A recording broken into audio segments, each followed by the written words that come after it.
أنا العبد الذي كسب الذنوب وصدته الأماني أن يتوب. بسم اللہ الرحمن الرحیم. کبیرہ گناہوں میں سے ایک اور بڑا گناہ جس پر بہت شدید وعیدیں ہیں وہ ہے عورت کا اپنے شوہر کی ناشکری کرنا، اپنے شوہر کو ستانا. آپ لوگ اگرچہ خواتین نہیں ہیں، سب مرد بیٹھے ہیں یہاں پہ، لیکن دو وجہ سے یہ بیان کر رہا ہوں. نمبر ایک، علم ہو جائے کہ گناہ کیا ہے. دوسرا، کم از کم اپنی بچیوں کی صحیح تربیت کریں. اور تیسری بات یہ کہ انٹرنیٹ پہ بہت ساری خواتین بھی سنتی ہیں شادی شدہ. جو شادی شدہ ہیں ان کو شوہر کا حق پتہ چل جائے، جن کی نہیں ہوئی تو ان کو پہلے سے پتہ چل جائے. اللہ کے رسول صلی اللہ علیہ وسلم نے فرمایا، لو كنت آمر احدا ان يسجد لاحد لامرت النساء ان يسجدن لازواجهن. اگر میں کسی کو حکم دیتا کہ سجدہ کرے تو عورت کو حکم دیتا کہ اپنے شوہر کے سامنے سجدہ کرے. اگرچہ اجازت نہیں ہے سجدہ کرنے کی، لیکن اگر ہوتی تو عورت کو حکم دیا جاتا. آج ہماری جو خواتین ہیں وہ یورپ سے بہت متاثر ہیں. میڈیا پہ اس قسم کی بحثیں چلتی ہیں کہ مرد اور عورت ایک دوسرے کے مساوی ہیں. دکھایا جاتا ہے ڈراموں میں، فلموں میں، شوہر کا جو تصور ہے وہ بوائے فرینڈ کا تصور پیش کر کے دکھایا جاتا ہے کہ شوہر وہ شوہر نہیں ہے، بوائے فرینڈ ہے. تو بوائے فرینڈ والے ہی جیسے اس سے ریکوائرمنٹ ہوتی ہے نا جن چیزوں کی، تو آج کل خواتین کی یہی ریکوائرمنٹ ہوتی ہے. اللہ کے رسول صلی اللہ علیہ وسلم نے فرمایا، صحیح حدیث ہے، ایک صحابیہ کو آپ نے فرمایا، انت لا تستغنی عنہ، کہ تم اپنے شوہر سے مستغنی نہیں ہو. وہ اپنے شوہر کی شکایات کر رہی تھی کچھ، تو آپ نے تنبیہ فرمائی. کیا مطلب؟ کہ تمہاری زندگی، تمہاری عزت، تمہارا معاش تمہارے شوہر سے وابستہ ہے. شوہر ہے جو کھلاتا پلاتا بھی ہے، شوہر ہے جو عزت کی حفاظت بھی کرتا ہے، شوہر ہے جو بیوی کو رہائش کا بندوبست بھی دیتا ہے، اس کی اولاد کا کفیل بھی ہوتا ہے. یہ اتنی بڑی نعمتیں ہیں، اتنی بڑی نعمتیں ہیں کہ عورت اس کا ساری زندگی بھی اگر ان نعمتوں کا شکر ادا کرتی رہے تو ادا نہیں ہوگا. اور یہ اس میں ایک مزید بات یہ کہ وہ بھکاریوں کی طرح نہیں دیتا، وہ یہ سمجھ کے دیتا ہے کہ یہ میری بیوی کا حق ہے. عزت کے ساتھ، محبت کے ساتھ کھلاتا ہے. تبھی تو کسی دن ناغہ کرے تو بیویاں لڑتی ہیں. بھکاری لڑ سکتا ہے کبھی کہ آپ نے مجھے روٹی کیوں نہیں دی؟ تو کتنی عزت کے ساتھ اس کو کھلاتا ہے، اس کو عزت دیتا ہے. ساری زندگی اس کی عزت کی حفاظت کرتا ہے. کوئی اس کی طرف آنکھ اٹھا کے نہیں دیکھ سکتا. عورت کو ایک تحفظ کا احساس ہوتا ہے کہ میرا شوہر ہے. تو یہ بہت بڑی نعمتیں ہیں، عورتوں کو ان نعمتوں کی قدر کرنی چاہیے. پھر اگر شوہر کی طرف سے کبھی کچھ اونچ نیچ ہو جائے تو برداشت کرنا چاہیے اس کو. خواتین برداشت نہیں کرتی. آپ صلی اللہ علیہ وسلم نے ارشاد فرمایا، صحیح حدیث ہے، کہ میں نے جہنم میں دیکھا، فوجدت اکثر اہلها النساء، میں نے دیکھا جہنم میں عورتیں زیادہ ہیں. یا آپ نے صحابیات سے کہا کہ جہنم میں عورتیں زیادہ ہیں. تو صحابیات نے اس کی وجہ پوچھی. آپ صلی اللہ علیہ وسلم نے فرمایا، تکثرن اللعن وتکفرن العشیر، تم لعنت بہت کرتی ہو، ذرا سی کوئی کسی سے ہو جائے تو بد دعائیں ایک دم نکلنا شروع. اور دوسری وجہ بیان کی، شوہر کی ناشکری کرتی ہو. پھر اس ناشکری کی تفصیل بیان کی. فرمایا، شوہر ساری زندگی کھلاتا ہے، ضرورتیں پوری کرتا ہے، کبھی کسی دن اس سے کوتاہی ہو جائے، اونچ نیچ ہو جائے تو عورتیں کہتی ہیں، ما رأیت منکم خیرا قط، ہم نے آپ کی طرف سے کبھی کوئی بھلائی دیکھی نہیں، آپ کے گھر میں ہمیں کچھ ملا ہی نہیں ہے. تو یہ بڑا کڑوا جملہ ہے، بہت خطرناک جملہ ہے کہ ساری زندگی کے احسانات پہ ایک جملے سے پانی پھیر دیا. تو اپنے گھروں میں اپنی بچیوں کی بھی تربیت کرنی چاہیے. بیٹیاں ذرا سی شکایتیں لے کر آ رہی ہوتی ہیں شوہر کی، تو مائیں بجائے سمجھانے کے اور کان بھرتی ہیں اسے، اور کان بھرتی ہیں، اور اس کو ورغلاتی ہیں کہ نہیں یہ مطالبے کرو، یہ مطالبے کرو، اس سے یہ بھی کہو، اس سے بھی کہو، ابھی سے قابو میں رکھو تو قابو میں آ جائے گا۔ تمہارے ابا کو بھی میں نے ایسے ہی قابو کیا تھا، پہلے دن سے میں نے نکیل دے کے رکھی تو سیدھے چلیں، ورنہ میں بھی تمہاری طرح مظلومانہ زندگی گزارتی۔ شروع سے ہی ٹائٹ کر کے رکھو اس کو، ٹائٹ کر کے۔ تو وہ شروع میں چونکہ محبت کا غلبہ ہوتا ہے شوہر میں، تو وہ بھی بیچارہ ٹائٹ ہو ہی جاتا ہے دلہن کو خوش کرنے کے لیے، پھر ساری زندگی وہ بیچارہ گدھا ہی بنا رہتا ہے پھر وہ، اور عورتیں اس پہ سوار ہو کے کہتی ہیں سبحان الذی سخر لنا ھذا وما كنا له مقرنین وانا الی ربنا لمنقلبون۔ پاک ہے وہ ذات جس نے اس گدھے کو ہمارے تابع بنا دیا، ورنہ ہم اسے مسخر نہیں کر سکتے تھے۔ ٹھیک ہے، تو گدھا تو خیر نہیں کہنا چاہیے، لیکن سمجھتی بہت ساری اسی طرح ہے۔ تو اپنے گھر میں اپنی بہنوں کی، بچیوں کی تربیت کرنی چاہیے۔ حدیث میں آتا ہے نبی علیہ السلام نے فرمایا ایک صحابیہ کو کہ تمہاری جنت اور تمہاری دوزخ تمہارا شوہر ہے، اس کو خوش کر لیا جنت ہے، اس کو ناراض کر لیا جہنم۔ آج میڈیا کے ذریعے عورتوں کے حقوق کی باتیں ہو رہی ہیں، وہ حقوق نہیں جو عورتوں کے حقوق پامال ہو رہے ہیں۔ وراثت نہیں دی جا رہی ان کو، بعض شوہر بیویوں کو بیجا مارتے پیٹتے ہیں۔ سندھ میں دستور ہے عورت کی، لڑکی کی قرآن سے شادی کرا دیتے ہیں، پھر اس کی ساری زندگی شادی نہیں ہوتی۔ یا بعض بد اخلاق ہوتے ہیں، سگریٹ سے جلاتے ہیں بیویوں کو، تیزاب پھینکتے ہیں۔ یہ حقوق کی بات ہو تو سمجھ میں آتی ہے بات، یہ تو ملنے چاہیے عورت کو حقوق، یہ ظلم رکنا چاہیے، لیکن یہ حقوق نہیں، بات کچھ اور حقوق کی ہوتی ہے کہ بھئی شوہر کون ہوتا ہے بیوی کو روکنے والا کہ گھر میں رہے، وہ شوہر کون ہوتا ہے پابندیاں لگانے والا۔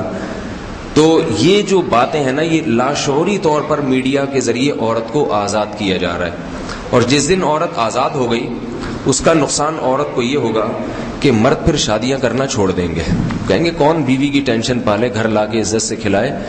وہی حشر ہوگا جو یورپ کی عورتوں کا ہے، نہ کسی کی بیوی ہے، نہ کسی کی بہن ہے، نہ کسی کی ماں ہے، اور نہ جو ہے وہ اس کا کوئی کسی سے بیٹی ہے وہ کسی کی، بس وہ گرل فرینڈ ہے۔ جب تک شہوت پوری کرتی ہے انسان کی، مرد کی، تو مرد اس کے نخرے اٹھاتا ہے، عمر ڈھلک گئی ایسے نظر انداز کر دیتا ہے جیسے ٹیشو پیپر جو ہے نا صاف کرنے سے پہلے کتنا اچھا لگتا ہے، اور جب گندگی صاف کر دو کچرے میں پھینک دیتے ہیں۔ تو وہاں جو عورت بوڑھی ہوتی ہے اس کو دیکھو کچرے جیسی زندگی ہے اس کی، اور ہمارے ہاں جیسے جیسے عورت بوڑھی ہوتی ہے تو کتنے بچوں کی ماں ہوتی ہے، پھر کتنوں کی نانی، تو کتنوں کی دادی، اس کی عزت، اس کا احترام بڑھتا چلا جاتا ہے۔ پوتے نواسے دعائیں کراتے ہیں، سر پہ ہاتھ رکھواتے ہیں، جنازے اٹھتے ہیں تو کتنا روتے ہیں، گھر جو ہے بے آباد ہو گیا، عزت بڑھتی چلی جاتی ہے۔ تو یہ خواتین جو ہے کان نہ دھریں کہ ڈرامے کیا کہتے ہیں اور میڈیا کیا کہتا ہے۔ اللہ اس کے رسول نے جو باتیں بتائی ہیں اسی میں ان کی خیر ہے۔ شوہر کو راضی رکھ کے چلیں۔ آپ صلی اللہ علیہ وسلم نے شوہر کے کچھ بنیادی حقوق بیان کیے ہیں، آج ان حقوق کو خواتین پامال کر دیتی ہیں۔ قرآن نے بھی بیان کیے ہیں۔ ان حقوق میں شوہر کا سب سے بڑا حق یہ ہے جو قرآن نے بیان کیا ہے، الرجال قوامون علی النساء، فرمایا ہم نے مرد کو عورت پہ حاکم بنایا ہے۔ یہ صاف لفظوں میں قرآن کے الفاظ، مرد کو عورت پہ حاکم۔ حاکم کا مطلب یہ نہیں ہے کہ عورت مرد کی غلام ہے، یہ مطلب نہیں ہے۔ غلام باندیاں ہوا کرتی تھی، باندیاں جو دشمن کی عورتیں جو میدان جہاد میں قید ہو کے آتی تھی نا، وہ باندیاں ہوتی تھی، وہ غلام ہوتی تھی۔ حاکم میں، حاکم اور محکوم میں اور غلام اور آقا میں ایک بڑا فرق ہوتا ہے۔ حاکم کہتے ہیں جو جماعت کا امیر ہو، منتظم ہو، جو مینیجر ہوتا ہے، جو مینجمنٹ کی طاقت جس کے ہاتھ میں ہوتی ہے، اس کو حاکم کہتے ہیں۔ باقی اس کے جو محکوم ہیں اس کے غلام نہیں ہوتے۔ اس کی میں ایک مثال دوں، جیسے تبلیغ والے سفر کرتے ہیں تو 5-6 آدمی یا 10 آدمی کسی ایک کو امیر بناتے ہیں نا، تو وہ امیر شریعت کی اصطلاح میں حاکم ہے۔ کیا مطلب کہ جب بھی رائے کا اختلاف ہوگا تو آخری بات کس کی مانی جائے گی؟ بولے بھائی، امیر کی۔ اب یہ نہیں کہ وہ امیر ان کا مالک بن چکا ہے اور وہ یہ سارے اس کے غلام ہیں اور اس کے سامنے بس سر جھکا کے ہر وقت بیٹھے رہیں گے، یہ سارے اپنے سارے کام کریں گے، لیکن جب بھی کوئی کام طے ہوگا تو ہر وہ کام جس میں اختلاف رائے کی ایک سبیل نکلتی ہو، تو اس میں آخری بات کس کی ہوتی ہے؟ امیر سب کو ماننا پڑے گا، بس اب امیر ہے تو اس کی مانو. اور جو امیر ہوتا ہے تو اس کا ذرا اکرام دوسروں سے زیادہ ہوتا ہے، کیونکہ وہ امیر ہے. کیونکہ اکرام نہیں کریں گے تو پھر اس کی بات کی اہمیت نہیں دل میں آئے گی. وہ ذلیل ہو جائے گا تو جو گھٹیا کمتر ہو جاتا ہے اس کی اہمیت نہیں رہتی دل میں. تو امیر تو جب بھی کسی بات میں اختلاف ہوگا، یہاں تک کہ یہ تک مشورے ہوتے ہیں آج کھانے میں کیا پکے گا بھائی، متکلم کون ہوگا. اگر امیر نہ ہوتا تو میں کہہ رہا بھائی یہ متکلم ہوگا وغیرہ نہیں، یہ ہوگا وغیرہ یہ ہوگا، تو کیسے فیصلہ کریں گے کون ہوگا. متکلم پہ ہی لڑتے رہیں گے. 4 مہینے کی جماعت 4 مہینے لڑتی رہے گی اور ایک گشت بھی نہیں ہو سکے گا کہ متکلم کون ہوگا. تو شریعت کا ایک اصول ہے کہ جب بھی سفر میں نکلو کسی ایک کو امیر بناؤ، پھر اس کی اطاعت کرو تاکہ اختلافات ختم ہو جائیں. تو میاں بیوی کی جو زندگی ہے اس میں بہت سارے پہلو پہلے دن سے آتے ہیں کہ جس میں دونوں کی رائے میں اختلاف ہوتا ہے. شوہر کی ایک رائے ہوتی ہے، بیوی کی دوسری رائے ہوتی ہے. تو اب اگر کسی ایک کو ذمہ دار نہ بنایا جاتا، امیر نہ بنایا جاتا، تو جھگڑے ہوتے، طلاقیں ہوتی، کھینچا تانی ہوتی. وہ کہتا ہے میری، وہ کہتا ہے میں مان، وہ کہتا ہے میری چلے گی، وہ کہتی ہے میری چلے گی. تو اللہ نے یہ فیصلہ حل کر دیا، فرمایا کس کی چلے گی؟ بتائیں بھائی، آپ تو بیویاں موجود نہیں ہیں کسی کی، سننی نہیں، سب بول دیں تاکہ کسی کا پتہ نہ چلے کس نے بولا ہے. تو میں بھی دیکھیں کتنا بہادر بن کے بول رہا ہوں ایسی بات، حالانکہ میری تو پوری ریکارڈ ہو رہی ہے. سوچ لیں میں جب جان پہ کھیل کے ایسی باتیں کر سکتا ہوں تو آپ لوگ کیوں نہیں کر سکتے. تو آخری رائے کس کی ہوگی؟ شوہر کی ہوگی.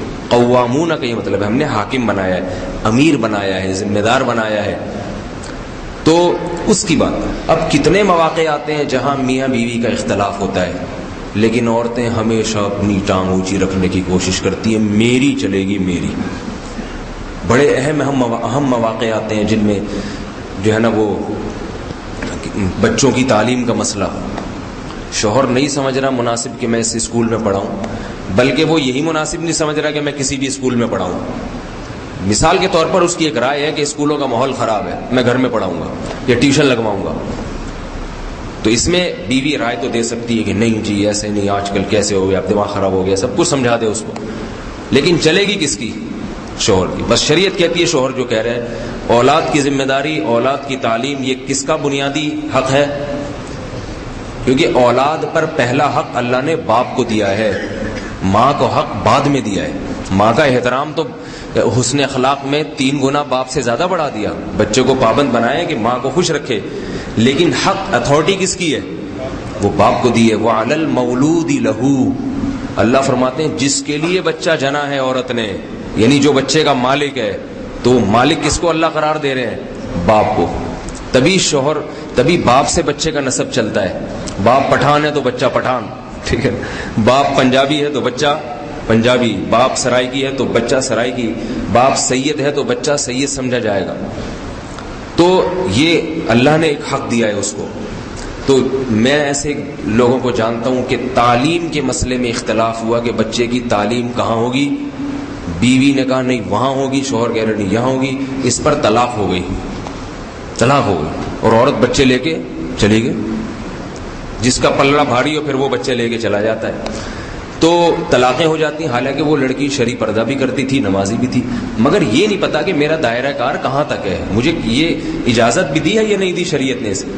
تو شوہر کو سمجھایا تو جا سکتا ہے، اپنی رائے بھی دی جا سکتی ہے، لیکن اس عورت اپنی رائے کو شوہر پر مسلط نہیں کر سکتی. اسی طرح شادیوں کا مسئلہ آتا ہے کہ بیٹیوں کی شادیاں کہاں ہوں گی. اس میں اللہ نے، اس میں تو ذرا بھی عورت کی دخل اندازی نہیں ہے اس معاملے میں. آپ اولیاء کی فہرست دیکھیں نا کہ بیٹیوں کی شادی کی ولایت کس کو اللہ نے دی ہے، تو سب سے پہلے باپ ہے اس میں، باپ. پھر باپ کے بعد دادا ہے، بیوی ماں پھر بھی نہیں ہے. دادا کو حق دے دیا، ماں کو نہیں دیا. دادا بھی نہیں ہے اگر کسی کا، سگا بھائی. ماں سے زیادہ اللہ نے کس کو حق دیا ہے؟ سگے بھائی کو ولایت دی ہے.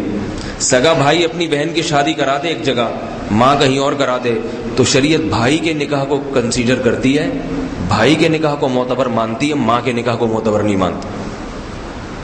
پھر سگے بھائی کے بعد ہے چچا. چچا کے بعد چچا زاد بھائی. کیوں؟ اس لیے کہ مرد جو ہے نا، مرد وہ اپنے خاندان کی عورتوں کے معاملے میں بڑا غیرت مند ہوتا ہے اور اسے لوگوں کی چالاکیاں بھی زیادہ معلوم ہوتی ہیں، تو شریعت نے اتنا اہم معاملہ عورت کے حوالے کیا ہی نہیں ہے، کیونکہ لڑکی کی ماں کو بیوقوف بنانا 5 منٹ کا کام ہے۔ کوئی بھی آئے گا اوٹ پٹانگ چرسی ہیروئن جی اور ایسی چکنی چپڑی باتیں کرے گا، ایسی دولت کی نمائش کرے گا، میرا یہ دیکھیں چیک دیکھیں، یہ میرے پاس پیسہ دیکھیں، گاڑی دیکھیں، کہیں سے کرائے پر گاڑی لے کر آئے گا اور جناب وہ ماں تو فوراً پگھل جائے گی، ہاں ایسا میری بچی تو موج کرے گی، سبحان اللہ۔ تو خواتین ان باتوں سے جلدی متاثر ہو جاتی ہیں۔ ہمارے ایک جاننے والے تھے، بیچارے کو آتا واتا کچھ بھی نہیں تھا، پیسے بھی جیب میں دھیلے کے نہیں، شادی کا ان کو بہت اونچے گھرانے میں شوق تھا، بات صاف نہیں کرتے تھے، کہیں رشتہ لے کے گئے، لڑکی کے والد نہیں تھے، والدہ تھی، والد بیچارے کا انتقال ہو گیا تھا۔ وہ لڑکی چونکہ ہمارے خاندان کی تھی تو ہم بھی پہنچ گئے کہ لڑکے سے انٹرویو لینے کے لیے۔ لڑکے نے لڑکی کی والدہ سے جو باتیں کی اس کو تو شیشے میں اتار لیا، میں یہ کرتا ہوں، میں یوں ہے فلاں۔ ہم سے جب بات کی تو ہم چونکہ لڑکی کے رشتہ دار ہیں اور مرد ہیں تو ہم جب آئے تو ہمیں پتہ چل گیا بندہ سیٹ نہیں ہے۔ ہم نے کہا جی کام کیا کرتے ہیں؟ تو گول مول جواب، بس کام اللہ کا دیا، الحمدللہ، اللہ ہے کھلانے والا، بہت اللہ کا دیا بہت کچھ ہے۔ او بھائی اللہ کا دیا بہت کچھ ہے نہیں، آپ بتاؤ، آپ سے جو پوچھا جا رہا ہے اس کا جواب دیں۔ آپ کے پاس شناختی کارڈ ہے؟ پتہ چلا شناختی کارڈ ہی نہیں بنا ابھی تک، محترم کا اتنی عمر ہو گئی شناختی کارڈ ہی نہیں بنا، وہ ہے بس یوں دکھاؤ کدھر ہے۔ تو مرد کو بیوقوف بنانا ذرا، کیونکہ مرد نے خود کئیوں کو بیوقوف بنایا ہوا ہوتا ہے، پہلے اس کو پتا ہوتا ہے کہ یہ سارے حربے ہوتے ہیں، خود بھی تو کتنوں کو پتہ نہیں بیوقوف بنا چکا ہوتا ہے نا، تو اس کو پتہ ہے یہ بھی وہی حربے استعمال کر رہا ہے جو میں نے کسی زمانے میں، میں نے نہیں کیے تھے، اب مثال دے رہا ہوں، کسی زمانے میں استعمال کیے۔ اور غیرت مرد میں زیادہ ہوتی ہے، یہ اللہ کی طرف سے، کسی میں نہیں ہو تو ایک الگ بات ہے، بعض عورتوں میں غیرت زیادہ ہوتی ہے، دیندار ہوتی ہے، مرد بیچارے ایک نمبر کے بے غیرت ہوتے ہیں، گھروں میں پڑے رہتے ہیں۔ لیکن ایک عمومی بات کر رہا ہوں، کوئی قاعدہ کلیہ نہیں ہے، آج ایسے واقعات آتے ہیں عورت زیادہ غیرت مند ہے، شوہر میں غیرت ہی نہیں ہے بالکل، لیکن ایک عمومی قاعدہ، قانون تو عمومی اس کو دیکھ کے بنتے ہیں۔ تو اللہ نے مرد کو سپیریئر بنایا، شادی بیاہ کے معاملے میں جو ہے وہ باپ کو اللہ نے اتھارٹی دی ہے۔ یہاں بھی عورتیں بہت ٹانگ اڑاتی ہیں، نہیں بالکل نہیں، یہاں بھی فقہا لکھتے ہیں کہ اگر بیٹا بھی شادی کر رہا ہو، بیٹی بھی شادی کر رہی ہو، باپ کی مرضی ایک طرف ہے، ماں کی مرضی ایک طرف، تو یہاں شریعت باپ کی اتباع کا حکم دیتی ہے، سمجھ لیں بات کو۔ اور دوسری بابوں سے بھی گزارش ہے کہ ان معاملات میں خود دلچسپی لیا کریں۔ بعض لوگوں نے یہ اہم معاملات اپنی بیویوں کے سپرد کر دی، وہاں آپ جیسا کریں، بس خود بالکل غور ہی نہیں کرتے۔ تو مشورہ لینا اس سے یا اس کے وہ تو ٹھیک ہے، فیصلہ مرد کا ہونا چاہیے، اور عورت پر پھر لازم ہے کہ وہ اپنے شوہر کے فیصلے کو تسلیم کرے۔ یہ ایک بنیادی حق، یہ حق اللہ نے کیوں دیا، اس کی اللہ نے وجہ بھی بیان کی ہے۔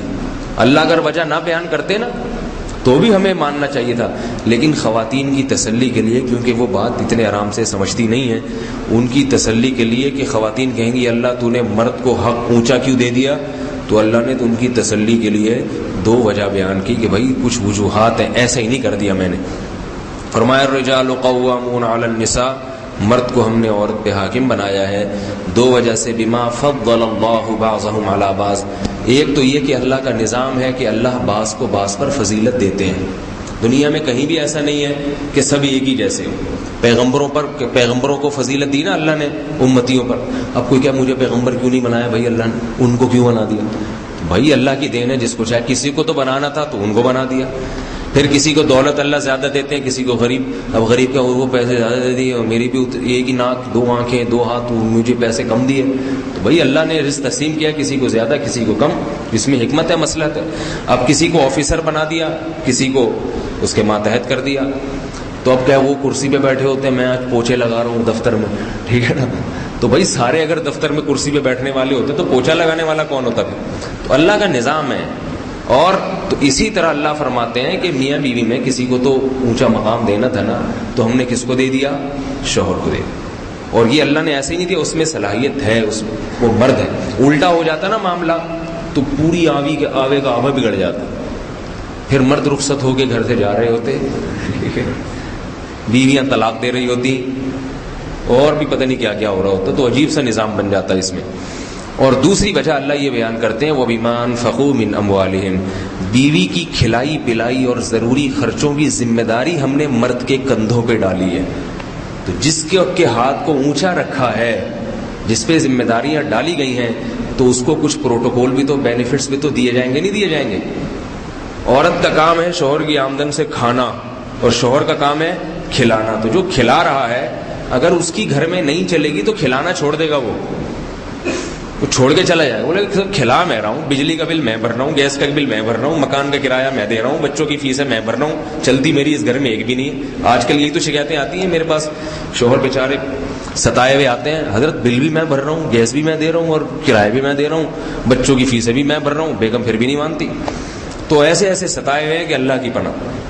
تو یہ کبیرہ گناہ ہے عورت اگر پھر بھی نہ مانے. پھر اللہ پوچھے گا. اگر شوہر تو بیچارہ مظلوم اتنے سیدھے بھی نہیں ہوتے، بڑے ٹیڑھے ٹیڑھے بھی ہوتے ہیں کہ آپ لوگ خوش ہو رہے ہو، عام طور پر بیچارے مظلوم ہوتے ہیں، تو وہ نہیں، اللہ پوچھے گا پھر ایسی عورت، وہ جنت میں نہیں جا سکتی.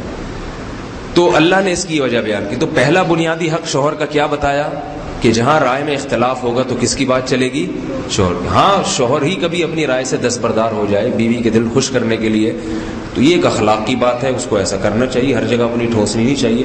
لیکن اگر وہ ٹھونستا بھی ہے تو عورت کو ماننا پڑے گا اس کی بات. دوسرا بنیادی حق اللہ نے شوہر کا یہ بتایا ہے کہ عورت شوہر کی اجازت کے بغیر گھر سے باہر نہیں جا سکتی، بالکل نہیں جا سکتی. آج ذرا سی بات پہ عورتیں ناراض ہو کے اپنے ماں باپ کے گھر بیٹھ جاتی ہیں. جب فون کر رہا ہے موبائل بند کر دیا، بلا رہا ہے تو نہیں. مسئلہ کیا ہے کہ وہ ایک چبھتا ہوا جملہ کہہ دیا تھا، یہ کہہ دیا تھا، وہ کہہ دیا تھا. میرے پاس جب بھی میاں بیوی کے کیس آتے ہیں نا، لڑکی والے جب بھی آتے ہیں کہ زیادتی ہو گئی، ظلم ہو گیا ہمارے شوہر میں، ہمارے داماد نے شوہر نہیں کر دیا، میں ان سے 3 سوال پوچھتا ہوں. روٹی پانی کا خرچہ اٹھا رہا ہے نہیں اٹھا رہا؟ کھانا کھلاتا ہے مناسب کھانا، یہ نہیں کہ سوکھی روٹیاں کھلا رہا ہوں، جو ایک عرف میں کھانا چل رہا ہے، کبھی دال کبھی گوشت کبھی سبزی، کھلا رہا ہے نہیں کھلا رہا؟ ہاں جی وہ تو کھلا رہا ہے. رہائش کا انتظام کیا ہوا ہے اس نے؟ ہاں جی رہائش کا بھی ہے. تو رات گھر گزارتا ہے، یہ وقت ہے نا، اتنا تو حق ہے کہ رات کم از کم بیوی کے پاس، چلو دن ہو گیا دوستوں کے پاس، تو رات بیوی کے پاس گزارنا ضروری ہے. رات گزارتا ہے؟ ہاں وہ تو ہو جاتا ہے بس. اب باقی جو وہ کر رہا ہے وہ غریبی ہے. اب باقی چیزوں کی وجہ سے طلاق کے مطالبے کرنا، گھر جا کے بیٹھ جانا، اس کا مطلب آپ کی بچی میں خرابی ہے. آج کل دنیا کی محبت ہے نا، تو خواتین چاہتی ہیں کہ سارے مزے دنیا میں ہی اڑا لیں. یہ شوہر کا پھر حسن اخلاق ہے کہ وہ ہوٹلوں پہ کھانے بھی کھلاتا ہے آپ کو، لے جا کے تفریح بھی کراتا ہے. یہ اس کی طرف سے غریبیاں ہیں، ہونی چاہیے، حسن اخلاق کا تقاضا ہے. لیکن یہ نہیں کرتا اگر وہ، تو پھر یہ نہیں ہے کہ عورت ناک منہ چڑھانا شروع کر دے، میں کیا ساتھ بھی خوش کا مل گیا اور جناب یہ تو برگر نہیں کھلاتا اور یہ نہیں کرتا اور یوں نہیں کرتا. یہ سب پھر فضول باتیں ہیں. عورت کو ان باتوں پہ نہ طلاق کا حق ہے نہ روٹھ کے اپنے ماں باپ. شوہر روٹی نہیں کھلا رہا ہے یا کھلا رہا ہے مگر اسٹینڈرڈ کا کھانا نہیں کھلا رہا، تنخواہ بھی ہے اس کی اچھی ہے، پھر بھی وہ مسور کی دال کھلا رہا ہے روزانہ، اور یا جو ہے نا ترسا کے روٹیاں کھلاتا ہے، کپڑے نہیں بنا کے دیتا سال میں ایک دفعہ بھی، پھر یہ ظلم ہے، یہ زیادتی ہے. اس پہ عورت کو مطالبے کا حق ہے کہ بھائی جیسا جتنی آمدن ہے اور جو میرا کھانے کا اسٹینڈرڈ ہے اس کے حساب سے دیا کرو مجھے. لیکن عام طور پر آج کل ان باتوں پہ جھگڑے یہ بہت کم لوگ ہیں. عام طور پہ ایسی خام خم ہے بلا وجہ کہ بھئی یہ مجھے اپنی امی کے گھر روزانہ جانے نہیں دیتے ہیں، یا یہ کہ یہ اس طرح کی چھوٹی چھوٹی باتیں ہوتی ہیں، یا یہ تعلیم کے بچہ وہاں پڑھنا چاہتا ہے عورت وہاں پڑھانا چاہتی ہے. تو پہلا حق کیا ہو گیا کہ سپیریئر مرد ہے. دوسرا حق کیا ہو گیا کہ عورت شوہر کی اجازت کے بغیر گھر سے باہر نہیں نکل سکتی کسی قیمت پہ. بہت بڑا جرم ہے، بہت بڑا گناہ ہے. اور ہاں کچھ چیزیں اس سے مستثنا ہیں، والدین وغیرہ، پھر وہ فقہی مسائل ہیں، وہ ان کا بھی وقت نہیں ہے. تیسری بات، عورت شوہر کی اجازت کے بغیر کسی کو گھر میں نہیں لا سکتی، حتیٰ کہ اپنے رشتہ داروں کو بھی نہیں لا سکتی. بعض خواتین اپنے بھائی کو بلا لیا اور جناب رشتہ دار کو بلا لیا، وہ پڑے ہوئے کھا رہے ہیں، وہ کہتا ہے یار میں ان کو کھلاؤں، اس مہنگائی میں اس کے پورے سسرال کو میں کھلاؤں، میری تو ایسی کی تیسی کر دی اس نے. ٹھیک ہے نا، یہ بہت سی شکایتیں آتی ہیں. تو اس نے اٹھائی تھی بیگم کی ذمہ داری. سالے بھی آئے ہوئے ہیں، سالیاں سے تو وہ خوش ہوتا ہے، سالے سے تو تھوڑی خوش ہوگا. تو وہ سب کو کھلا رہا ہے، یہ بہت بڑا جرم ہے، اس کی اجازت نہیں ہے۔ تو یہ تیسرا حق ہو گیا کہ شوہر کی مرضی کے بغیر گھر میں کوئی داخل نہیں ہو سکتا۔ وہ الگ بات ہے کہ شوہر کو خود تھوڑا دل بڑا رکھنا چاہیے سسرال کے معاملے میں، لیکن وہ نہیں رکھتا تو عورت مسلط نہیں کر سکتی اس کے اوپر۔ چوتھی چیز جو سب سے اہم ہے، سب سے اہم، جس میں شاید ہی کوئی عورت بچی ہو، وہ ہے شوہر کے مال کو ضائع ہونے سے بچانا۔ شوہر کے مال کو ضائع ہونے سے جو لوگ باہر ہوتے ہیں نا، پیسہ کما کما کے گھر بھیجتے ہیں، بیگمات ادھر اڑا رہی ہوتی ہے دبا کے، وہ یہ نہیں دیکھتی کہ کتنی محنت سے وہ بیچارہ کما رہا ہے وہاں پہ، اور یہاں پر ایسے پھینک رہی ہوتی ہیں پیسے۔ وہ ان کو چاہیے کہ اس کا قیامت کے دن مجھے حساب و کتاب دینا پڑے گا۔ اللہ کے نبی نے شوہر کے بنیادی حقوق میں ایک حق بتایا کہ اس کے مال کا بیجا استعمال نہ کرے، سوچ سمجھ کے کہ یہ مجھے کس کام کے لیے دیا ہے، حساب و کتاب رکھے، ڈائری بنائے اس میں باقاعدہ کہ بھئی اتنا راشن، اتنا پانی، اتنے کپڑے، اتنی فیسیں، وہ سارا ایک حساب کتاب سے چلے۔ جیسے اپنا مال خرچ کرنے میں انسان محتاط ہوتا ہے تو شوہر کے مال میں اس سے زیادہ محتاط ہونا چاہیے۔ شوہر کی جیبیں خالی ہوتی ہیں، گھر آتا ہے بٹوے خالی ہیں۔ بیگمات بہت سے شوہروں کے پیسے چوری بھی کرتی ہیں اور وہ سمجھتی ہیں چوری نہیں ہے، تو یہ بھی جائز نہیں ہے۔ شوہر کا مال عورت کے لیے چوری کرنا جائز نہیں ہے۔ ایک دھیلا نہیں نکال سکتی اس کی اجازت کے بغیر، صرف وہ عورت نکال سکتی ہے جس کے شوہر نے فاقوں میں ڈالا ہوا، اس بنیادی خرچہ بھی نہ دے رہا ہو، روٹی پانی، اس کو اللہ کے نبی نے عورت کو اجازت دی ہے کہ اتنا مال چوری کر لو جس سے، کیونکہ وہ تو اس کا اپنا ہی ہو گیا نا، اس کو تو شوہر کی ذمہ داری ہے کہ جس سے پیٹ بھر جائے تو بنیادی ضرورتیں پوری ہو جائیں۔ تو ایسا تو کوئی بھی نہیں ہوتا آج کل، اللہ کا شکر اتنی غربت نہیں ہے کہ بنیادی ضرورتیں بھی نہ دے رہے ہو۔ تو عورت کے لیے شوہر کا مال چوری کرنا جائز نہیں ہے۔ یہ خواتین کرتی ہیں بٹوے سے پیسے نکال نکال کے، صدقات و خیرات بھی ہو رہے ہیں اس میں سے، تو شوہر نے اجازت دی ہو تو ٹھیک ہے، ورنہ عورت شوہر کے مال کا غلط استعمال نہیں کر سکتی، اس کی بالکل اجازت نہیں ہے۔ تو یہ وہ بنیادی حقوق ہیں جو اللہ نے عورت کے ذمہ لگائیں۔ بد کلامی حد سے، ایک حد تک تو بد کلامی ہوتی ہے، دونوں رہتے ہیں گھر میں، گوشت کھاتے ہیں تو لڑیں گے، لیکن جب یہ زیادہ ہونا شروع ہو جائے کہ بات بات پہ، ایک بات یاد رکھیں کہ اللہ نے شوہر کا احترام رکھا ہے۔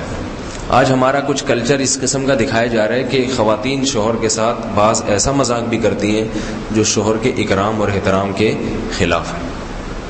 تو اس میں تھوڑا سا خواتین کو خیال کرنا چاہیے کہ یہ ہمارا شوہر ہے لیکن ہمارے لیے قابل احترام ہے۔ یہ میں نہیں کہنا چاہ رہا کہ کوئی ایسی غلام بن کے رہیں وہ بیچاری کہ حضور کی شان میں کوئی گستاخی نہ ہو جائے، اتنا بھی نہیں ہے۔ بعض لوگ شوہر کے حقوق میں بہت زیادہ مبالغہ کر دیتے ہیں، ایسا بنا کے شوہر کے حقوق کو پیش کرتے ہیں کہ کنواری عورتیں کہتی ہیں بھائی ہماری شادی نہ ہی ہو تو اچھا ہے۔ اتنا بھی نہیں ہے۔ نبی صلی اللہ علیہ وسلم کی زندگی کو دیکھا جائے تو کیسے بے تکلفانہ زندگی تھی، کیسا اپنی زوجہ کے ساتھ آپ نے محبت سے وقت گزارا، ان کے حقوق کا خیال بھی کیا، ان کی دل لگی بھی کیا کرتے تھے، ان سے مزاح بھی کیا کرتے تھے، اور کبھی اونچی آواز میں بات ہو جاتی تھی، امہات غصہ ہو جاتی تھی تو برداشت بھی کر لیا کرتے تھے۔ وہ اکثر واقعہ سناتا ہوں نا کہ حضرت عائشہ کی باری تھی، حضرت زینب نے حلوہ بنا کے بھیج دیا، تو حضرت عائشہ کو غصہ آیا کہ میری باری میں سوگن نے مداخلت کیوں کی۔ امی عائشہ نے آپ صلی اللہ علیہ وسلم کے ہاتھ سے وہ حلوے کا برتن لے کے دھاڑ کر کے زمین پہ مارا اور توڑ دیا۔ تو ہم ہوتے تو رکھ کے ایک تھپڑ لگاتے اور پھر دوستوں کو بتاتے میں رکھ کے چماٹ مارا، میری بیوی نے ایسا نہیں، رکھ کے چماٹ مارا۔ اللہ کے نبی نے نہ تھپڑ مارا نہ غصہ آیا آپ کو، اور آپ صلی اللہ علیہ وسلم نے صحابہ سے فرمایا غارت امکم، تمہاری ماں کو غیرت آ گئی، غیرت آ گئی نا کہ بھائی شوہر ہے، تم محبت میں شرکت کیسے برداشت ہوگی، باری میری ہے، مداخلت کسی اور کی، غیرت آ گئی۔ تو یہ بھی نبی صلی اللہ علیہ وسلم نے اخلاق سکھائے ہیں۔ تو ٹارزن بن جانا، ہر وقت ناک پہ مکھی بٹھا کے رکھنا، یہ غلط ہے۔ یہ سوچنا چاہیے کہ میری بیٹی جس کسی گھر میں جائے گی تو میں چاہتا ہوں کہ داماد اچھا سلوک کرے، تو میں بھی کسی کی بیٹی کے ساتھ اچھا سلوک کروں۔ تو اچھا سلوک اپنی طرف سے کرتا رہے، جو ضروری حقوق ہیں وہ ادا کرتا رہے، کبھی کبھار غریبی ابھی چلایا کرے، بھی تھوڑا سا کسی دن کوئی اچھی چیز کھلا دی، زیادہ اچھی چیز، ویسے تو اچھی کھلاتا ہوگا روز، اور زیادہ اچھی کھلا دی یا کوئی اور زیادہ وہ خرچہ کر دیا، تو یہ تو ٹھیک ہے۔ لیکن عورتیں اس کے باوجود ناشکری کرتی ہیں، اس کے باوجود ناشکری کرتی ہیں، تو پھر جنت میں داخلہ ایسی خواتین کے لیے تھوڑا سا مشکل کام ہے۔ تو اپنی بچیوں کو تربیت دینی چاہیے، بہنوں کو، اور اپنی بیویوں کو بھی تھوڑا تھوڑا کسی اور سے سمجھوانا چاہیے. خود سمجھائیں گے تو شوہر جب بیوی کو بات سمجھاتا ہے تو ایسے جیسے اونٹ کو رکشے میں بٹھانے کی کوشش کر رہا ہے وہ, ٹھیک ہے. کوئی آدمی اگر اونٹ کو رکشے میں بٹھانے کی کوشش کر رہا ہو تو یہ کوشش کامیاب ہو سکتی ہے. تو شوہر بھی اگر خود سے سمجھائے گا نا اپنی بیوی کو تو یہ کوشش کامیاب نہیں ہوگی. وہ اس کو ایسا سمجھائے گی کہ یہ سمجھ کے آ جائے گا. تو ایک گناہ تو یہ ہو گیا. ایک اور گناہ